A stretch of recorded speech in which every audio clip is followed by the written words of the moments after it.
খবর 24 সাথে আপনাকে স্বাগত।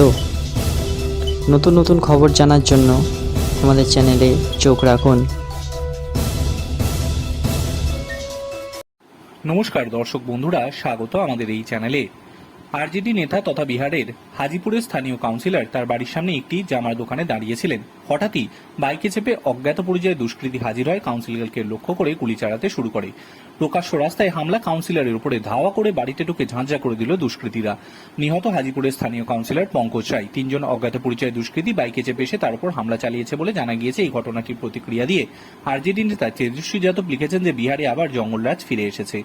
মঙ্গলবার সন্ধ্যায় আরজেডি নেতা তথা বিহারের হাজিপুরের স্থানীয় কাউন্সিলর তার বাড়ির সামনে একটি জামার দোকানে দাঁড়িয়েছিলেন, সেখানেই তাকে গুলি করাতে হয়। প্রাণ বাঁচাতে কাউন্সিলর বাড়ির ভেতরে হঠাৎ করে দৌড় লাগান, কিন্তু দুষ্কৃতীরা তারপরেও থামেননি। বাইক থেকে নেমে বাড়ির ভেতরেই ঢুকে পড়েন তারা। কাউন্সিলরকে 3টে গুলি করে। গুলির শব্দ শুনতে পেয়েই ছুটে আসেন পরিবারের সদস্য এবং স্থানীয় বাসিন্দারা। ততক্ষণে দুষ্কৃতীরা ফের বাইকে চেপে পালিয়ে যায়। কাউন্সিলরকে উদ্ধার করে হাসপাতালে নিয়ে যাওয়া হলেও চিকিৎসকেরা তাকে মৃত বলে ঘোষণা করে। ঘটনার তদন্ত শুরু করেছে পুলিশ। খতিয়ে দেখা হচ্ছে এলাকার সিসিটিভি ফুটেজ।